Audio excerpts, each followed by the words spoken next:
이 부르심, 소명, 콜링은 나를 위한 부르심과 타인을 위한 부르심으로 나눌 수 있습니다.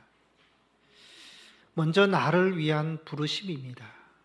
이것은 구원과 교제의 부르심입니다. 하나님은 우리 한 사람 한 사람을 부르셔서 자녀 삼아 주시고 구원해 주시고 영생의 복을 주시고 교제하기 위해서 부르십니다. 또 예수님께서 수고하고 무거운 짐진 자들아 다 내게로 오라 내가 너희를 쉬게 하리라 말씀하신 것처럼 주님은 수고하고 무거운 짐진 자들을 부르십니다. 삶의 문제와 짐을 가진 사람, 육신의 질병과 마음과 영적인 질병을 가진 사람, 고침받고 치료받기를 원하는 사람들에게 자유와 평안과 쉼과 회복을 주시기 위해서 부르십니다. 두 번째로 타인을 위한 부르심이 있습니다. 나를 위한 부르심은 나의 구원과 영생과 복만을 위해서가 아니라 나의 부르심을 통해서 타인을 섬기기 위해서 부르십니다. 하나님께서 나를 구원하신 목적은 나를 구원하시기 위한 목적도 있지만 나의 구원을 통해서 타인을 구원하고 타인을 섬기기 위한 구원입니다. 그래서 하나님은 우리를 부르시고 다시 삶의 자리로 보냅니다. 가정으로 보내시고 직장으로 보내시고 세상으로 보내십니다. 보내시는 이유는 타인에게 복음을 전하고 주의 사랑으로 섬기라고 보내시는 것입니다. 그래서 부르심을 받은 자는 반드시 보내신다는 것도 기억하셔야 합니다.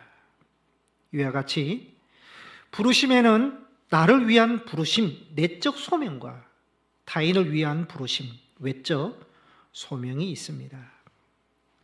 본문은 예수님께서 제자들을 부르시고 다시 보내시는 내용입니다. 우리 16절 말씀을 우리 함께 한번 읽겠습니다. 시작.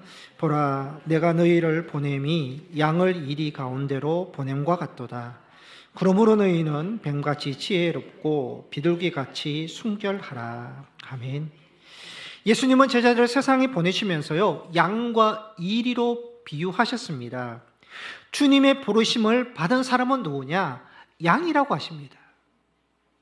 성경에 양, 수량이라는 말이요 500회 이상이 나옵니다. 그러니까 가장 많이 등장하는 동물입니다.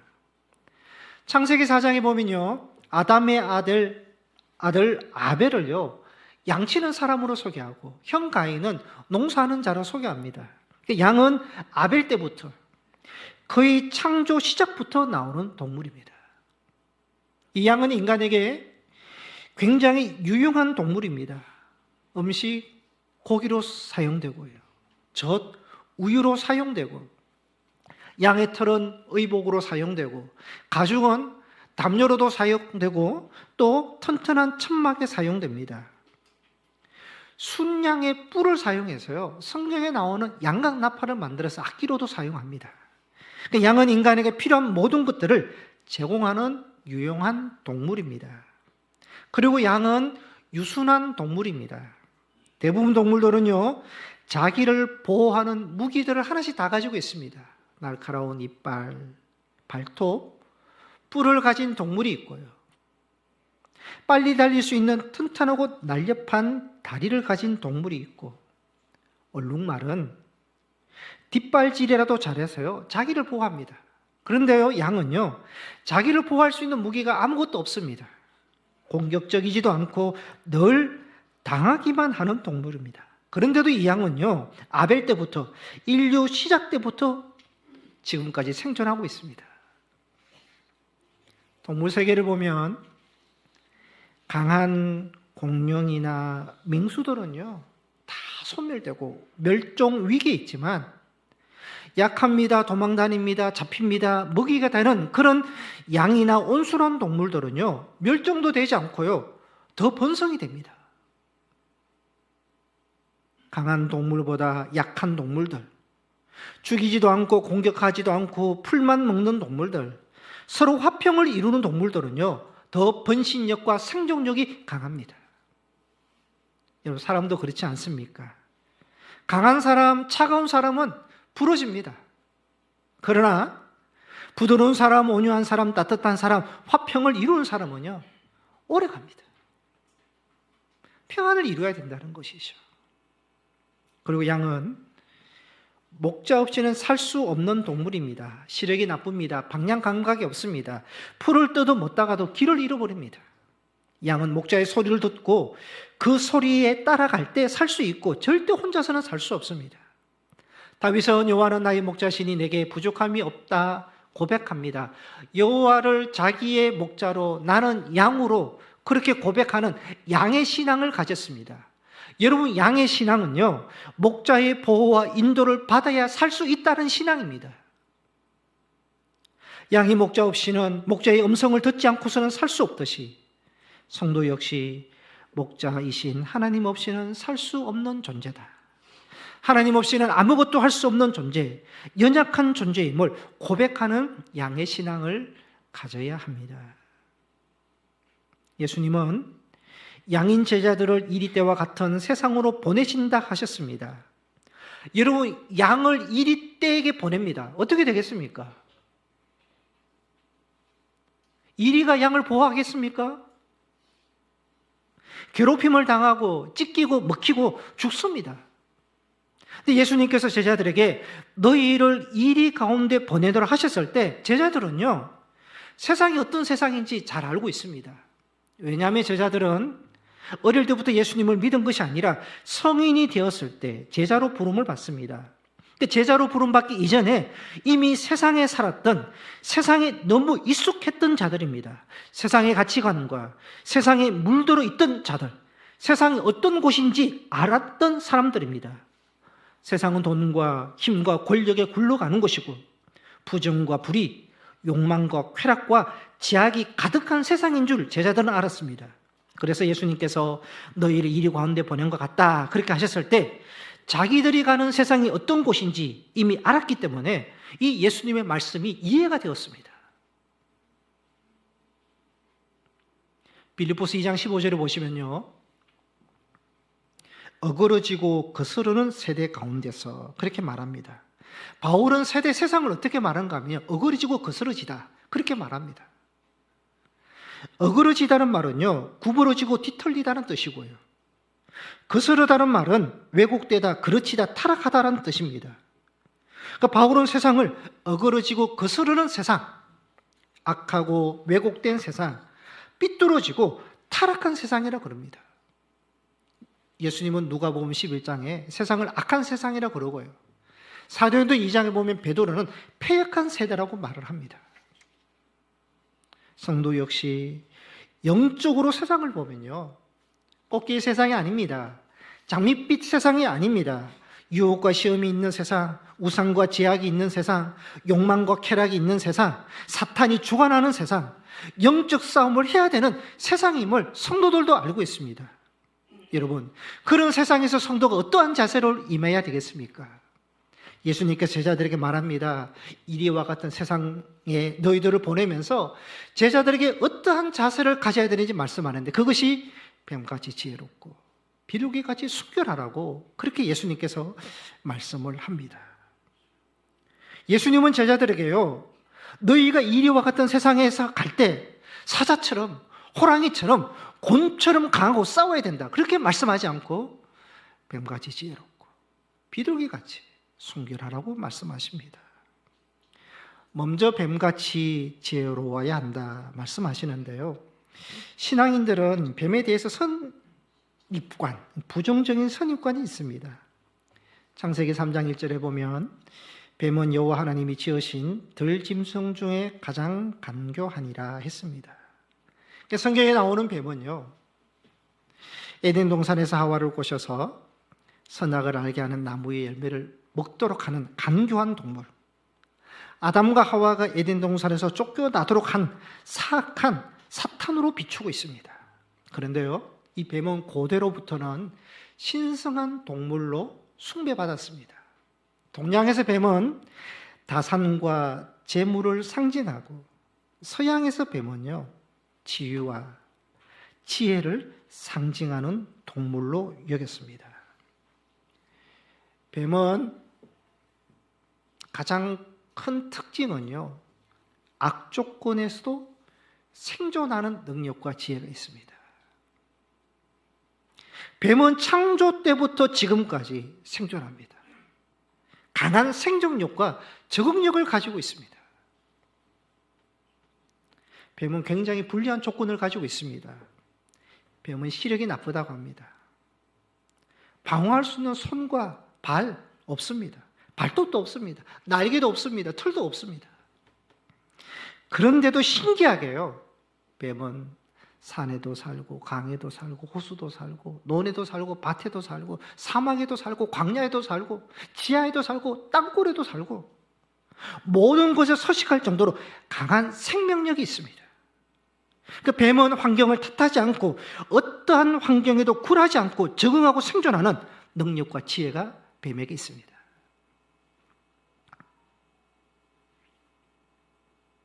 전에 말씀을 드렸습니다. 일본 경영인인 마사시타 고노스케라는 사람이 있는데요, 기독교 신자는 아닙니다. 그런데 자기는 하늘로부터 3가지 은혜를 받았다고 그렇게 말을 합니다. 신자가 아닌데도요. 첫째는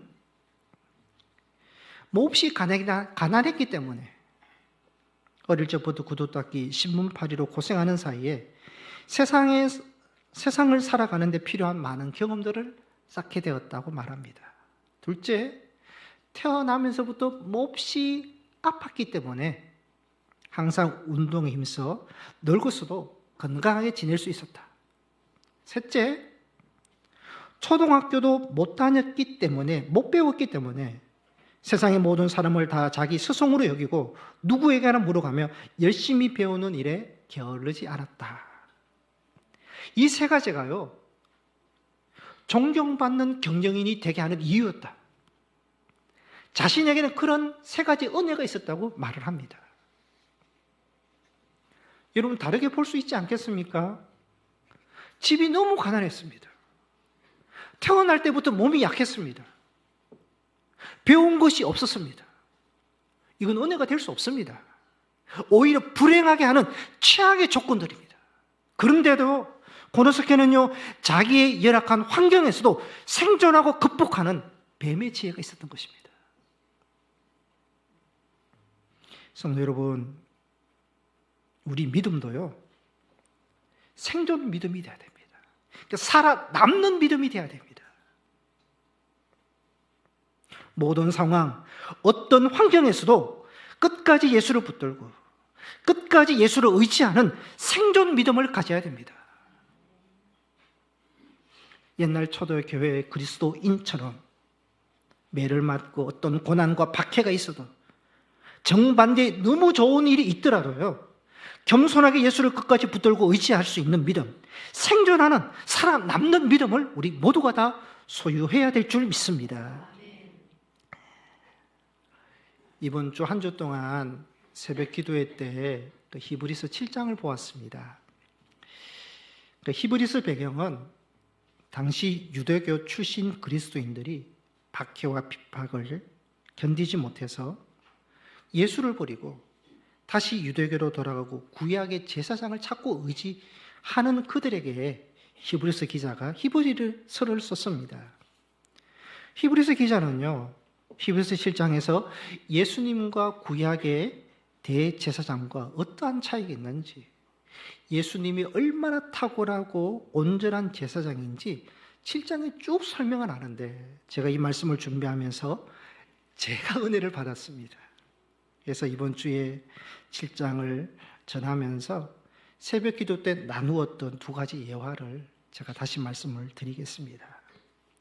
이런 30년 전만 해도요, 휴대폰이 없었습니다. 그때는 삐삐를 가지고 있었습니다. 상대방 전화번호나 문자가 삐삐에 뜨면 집이나 아니면 공중전화를 이용해서 연락을 했습니다. 근데 지금은 다릅니다. 대부분 스마트폰을 다 가지고 있습니다. 어제 지인 목사님이 결혼식이 있어서 잠깐 지하철을 이용했는데요, 저 말고 앉아 계셨던 모든 분들이 핸드폰을 보고 계시더라고요.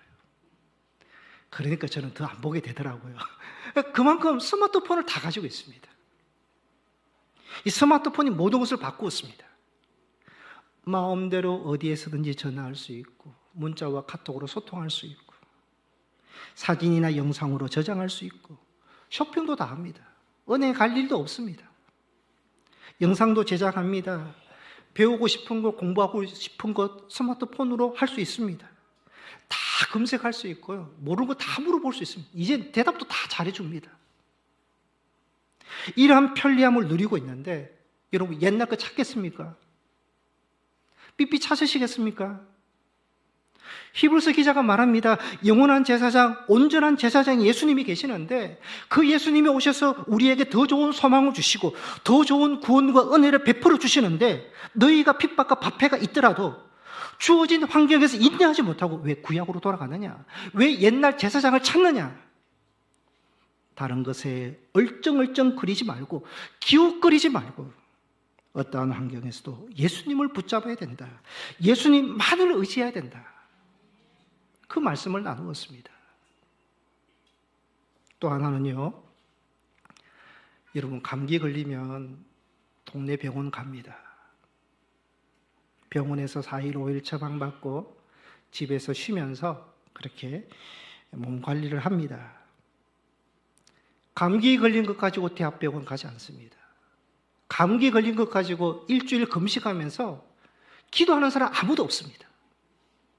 그런데 만약에 사느냐 죽느냐 이런 큰 병에 걸리면 달라집니다. 동네 병원 가는 사람 없습니다. 심지어 동네 병원에서도요, 큰 대학병원 가라고 합니다. 대학병원에 최고의 실력이 있는 의사를 찾아갑니다. 낫기 위해서 기도 부탁하고 금식기도, 작정기도 하면서 매달립니다. 여러분 우리가 영적으로 사느냐 죽느냐, 영생을 받느냐 못 받느냐 이런 영적 생사가 달린 문제에 있어서 누구를 찾아야 되겠습니까? 예수님을 찾아야죠. 사람을 찾고 목사 찾고 어떤 능력자를 찾아서는 안 됩니다. 물론 하나님께서 세워주신 종들을 통해서 기도를 들어주시고 역사하지만 먼저 예수를 찾고 먼저 예수를 붙들고요, 그 예수님께 나아가야 되는 것이요. 시험과 유혹받고 믿음 잊어버리고 옛날로 돌아가서는 안 된다는 것입니다. 이 세상 어떤 것도 예수님과 견줄 수 있는 것은 없습니다. 성도는 모든 상황에서 어떤 환경에서도 예수님을 찾아야 되고요, 주님을 의지해야 되고 주님을 붙들고 주님이 주시는 은혜를 받고 누리는 그러한 자가 되어야 된다. 그걸 나누었습니다. 이름이 이것이 생존하는 신앙, 생존하는 지혜입니다. 뱀과 같은 지혜를 우리가 소유해야 할 것입니다. 이런 축복 받습니다. 은혜 받습니다. 너무 좋은 일이 있더라도요, 교만해서 주님과 멀어져서도 안 되고 겸손하게 예수를 붙들 수 있는 사람이 되어야 되고요, 때로는 버거운 인생의 광야를 지나더라도 낙심하지 말고 예수를 붙들고 예수를 의지할 수 있는 성도가 되어야 하는 것입니다. 어떤 환경에도 믿음 놓지 않는 자, 모든 환경에서도 예수를 붙들고 살아가는 생존 신앙, 뱀과 같은 신앙을 소유하는 여러분이 되시기를 바랍니다. 두 번째로 예수님은 비둘기같이 순결하라 하셨습니다. 창세기 8장에 비둘기가 나옵니다. 노아의 홍수 사건 이후에 세상을 심판한 물이 조금씩 줄어들자 노아는 방주에서 까마귀와 비둘기를 날려보냅니다. 근데 까마귀는요, 물에 떠 있는 사체를 먹는다고 돌아오지 않습니다. 근데 비둘기는 성경에 보면 발 붙일 곳을 찾지 못해서 다시 돌아왔다 그럽니다. 물이 빠지지 않고 비둘기가 그래도 깨끗한 그러한 새다 보니까 발 붙일 곳을 찾지 못하고 다시 돌아옵니다. 그만큼 비둘기는 순결하다는 것이죠. 7일 후에 또 비둘기를 보내니까 비둘기가 감람나무 새 잎사귀, 올리브나무 잎을 물고 돌아옵니다. 지상에 물이 빠지고 다시 생명이 살 수 있는 마른 땅이 되었다. 평화가 찾아왔다는 것을 말합니다. 여러분, 유엔 국제연합기구 깃발에 올리브 나무 가지와 잎이 그려져 있습니다. 평화를 상징하는 겁니다. 유엔은 해마다 9월 21일을 국제 평화의 날로 지정해서요, 세계의 전쟁과 갈등을 멈추도록 하는 운동을 펼칩니다. 평화의 날, 그 심벌이 뭐냐? 흰 비둘기가 올리브 가지를 물고 있는 그림입니다. 비둘기는 평화와 순결을 상징합니다. 그런데 예수님께서 제자들을 세상에 보내면서 비둘기처럼 순결하라 하셨습니다. 세상으로 보냄을 받은 사람들은 비둘기처럼 순결해야 된다, 평화를 이루고 화평케 하는 자가 되어야 된다는 것을 말씀합니다. 순결이라는 뜻은 한자로 순수할 순자와 깨끗할 결자를 사용합니다.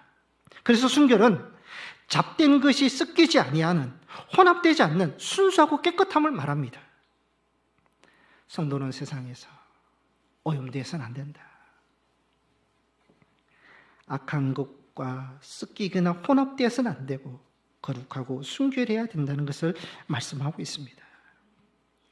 빌립보서 2장 15절 말씀을 다시 한번 보면요, 너희가 흠이 없고 순전하여 어그러지고 거스른 세대 가운데서 하나님의 흠없는 자녀로 세상에서 그들 가운데 빛들로 나타내라. 바울은요, 어그러지고 거스른 그 세대, 악한 세세, 타락한 세상에서 성도가 어떻게 살아가야 되느냐? 흠이 없고 순전해야 된다. 구별되고 거룩하고 깨끗한 자가 되어야 된다는 것을 말씀합니다. 그러고 보면 바울은요, 성도들에게 너희는 세상에서 탁월한 사람이 되어라, 똑똑한 사람이 되어라, 성공한 사람이 되어라, 재능 있는 사람이 되어라, 그렇게 말하지 않고요, 오히려 흠이 없고 순전한 사람, 정결하고 깨끗한 사람이 되어서 세상에서 그리스도인으로서 모습을 드러내라고 말씀을 하고 있는 것입니다. 히브리서 12장 14절을 보시면 모든 사람과 더불어 화평함과 거룩함을 따르라. 이것이 없이는 아무도 주를 보지 못하리라. 이것이 없으면, 이것이 무엇입니까? 화평함과 거룩함이 없으면, 순결하지 못하면 주님을 볼 수 없다. 말씀을 받을 수 없고 은혜도 받을 수 없고 변화도 일어나지 않는다는 것입니다. 반대로 말씀을 드리면요, 마음에 화평이 있고 거룩함이 있고 깨끗하고 순결이 있으면요, 주님을 볼 수 있다. 말씀을 받을 수 있고 은혜를 받을 수 있고 변화를 일으킬 수 있다는 것을 말씀을 하고 있습니다. 마태복음 13장에 보면 예수님께서 고향 나사렛에 가셔서 그곳에서 말씀을 전하고 기적을 행하기 위해서 고향으로 가시는데요, 고향 사람들이 어떤 반응을 하느냐? 마태복음 13장 58절에 보시면 그들이 믿지 않음으로 말미암아 거기서 많은 능력을 행하지 아니하시니라. 그 고향 사람들은 예수님에 대해서 잘못된 선입관이 있습니다. 불신이 있고 의심이 있는 겁니다. 그러니까 다친 마음이 있으니까요, 예수님의 말씀을 받지 못하고요, 예수님께서 그곳에서 아무 일도 하지 못했다고 그렇게 말씀하고 있습니다. 그러니까 누가 말씀을 받고 누가 은혜를 받고 누가 하나님이 하신 일을 볼 수 있느냐? 마음이 열린 사람, 순결한 사람, 깨끗한 사람, 그러한 정결한 사람이 말씀도 받을 수 있고 은혜를 받을 수 있고 하나님이 하시는 일을 경험할 수 있다 말씀하고 있는 것입니다. 목사를 한번 점치는 사람, 무당과 한번 비교를 해보겠습니다. 비교 자체가 안 되겠지만 이렇게 한번 제가 비교해 보았습니다. 여러분, 무당은요, 점을 보는 사람은 그 사람이 어떠한 사람인지 그게 별로 중요하지 않습니다. 무당이 과거에 전과자인지 사기죄가 있는지 빚쟁이인지 생활이 문란한지 그거 중요하지 않습니다. 뭐가 중요합니까? 용하면 됩니다. 귀신의 도움을 받아서 점만 잘 치면 됩니다. 그러면요, 사람들이 몰립니다. 그 사람이 어떤 사람인지 그거는 신경 쓰지 않습니다. 목사는 그렇지 않습니다. 설교를 잘 전하고 카리스마가 있고 친화력도 있고 능력도 있고 교회를 부흥시켜도요, 만약에 목사가 도덕적으로 깨끗하지 못하면, 윤리적으로 흠이 있으면요, 목회는 끝납니다. 목회할 수 없습니다. 그런 목회자를 찾지도 않고요, 교인들 다 떠납니다. 그러니까 하나님은 거룩하고 순결하고 정결한 자를 통해서 교회를 세우시고 하나님 일을 하신다는 것입니다. 이것은요, 목회자만 해당되는 것이 아닙니다. 모든 성도들도 마찬가지입니다. 여러분, 성도들도 아무리 똑똑하고 아무리 말을 잘하고 재능이 있어도 정직하고 신뢰를 주지 못하면, 윤리적으로 흠이 있으면요, 성령께서 그 성도를 통해서 일할 수 없고 하나님이 하시는 일들도 볼 수가 없고요, 쓰임 받을 수도 없는 것입니다.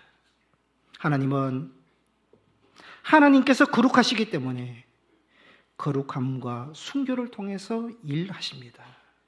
교회도요, 거룩하고 순결할 때 세움을 받을 수 있고요, 목회자뿐만 아니라 사명자, 직분자도 마찬가지입니다. 성도도 거룩하고 순결할 때 온전히 쓰임 받을 수 있고, 예배도 마찬가지입니다. 말씀도 기도도 순결하고 거룩할 때 은혜가 되고 기도의 응답이 있는 것입니다. 세상에서 그리스도인들이 순결하고 깨끗할 때 그리스도인으로 살아갈 수 있고 복음의 빛을 드러낼 수 있는 것입니다. 성도 여러분, 우리 자신을 한번 보았으면 좋겠습니다. 나는 과연 주님의 말씀을 받고 은혜를 받고 주님이 행하시는 일을 볼 수 있는가? 비둘기처럼 정결하고 거룩함이 있는가? 한번 자신을 점검해 보아야 되겠습니다. 여러분, 우리가 주님과 교제할 수 있도록, 주님이 주시는 은혜를 받을 수 있도록, 말씀을 받고 성령께서 행하시는 것을 볼 수 있도록 하기 위해서는요, 우리의 심령이 거룩하고 순결해야 된다 말씀하고 있습니다. 하나님은 우리를 세상으로 부르셨습니다. 보내셨습니다. 여러분, 세상으로 보냄을 받고 그 세상에서 타인을 섬기고 타인을 사랑하고 복음을 전하는 자들이 되기 위해서는요, 우리가 먼저 거룩하고 순결해야 된다는 것이죠. 하나님은 그러한 자를 통해서 일을 행하시고, 또 그럴 때 우리가 타인을 섬길 수 있고 사랑할 수 있고 구원의 도구로 쓰임받을 수 있는 것입니다. 말씀을 요약하겠습니다. 예수님은 너희는 양이다 그러셨습니다. 여러분, 우리를 양으로 부르셨고 양으로 보내셨습니다. 우리가 항상 부르심을 받고 보냄을 받은 사람이라는 것을 기억하셔야 됩니다. 보냄을 받은 사람은 뱀같이 지혜로워야 된다. 어떠한 환경과 상황에서도 생존하는 믿음, 살아남는 믿음이 되어야 됩니다. 두 번째로, 비둘기같이 순결해야 됩니다. 거룩하고 순결하여 복음의 빛, 사랑의 빛, 예수 빛을 드러내는 자가 되어야 하는 것입니다. 여러분, 이리와 같은 세상에서도 어떻게든 우리가 지혜롭고 순결하게 살아가는 사람들, 어떻게든 그 상황에서 예수를 붙들고 예수를 의지하고 살아가는 사람들, 어떻게든 보냄을 받은 그곳에서 믿음으로 살아가는 자들은요, 반드시 하나님께서 은혜 베풀어 주시고 복을 베풀어 주실 줄 믿습니다. 이 믿음으로 살아가는 자들에게 주님께서 함께 하시는 복이 있습니다. 주님이 은혜 베풀어 주시는 복이 있고, 주님께서 구원하시는 복이 있고, 주님이 일하시는 복을 볼 수 있고, 주님이 주시는 땅의 복이 있고 하늘의 복이 있는 줄 믿습니다. 이러한 믿음과 복이 여러분 삶에 있으시기를 축복합니다. 기도하시겠습니다.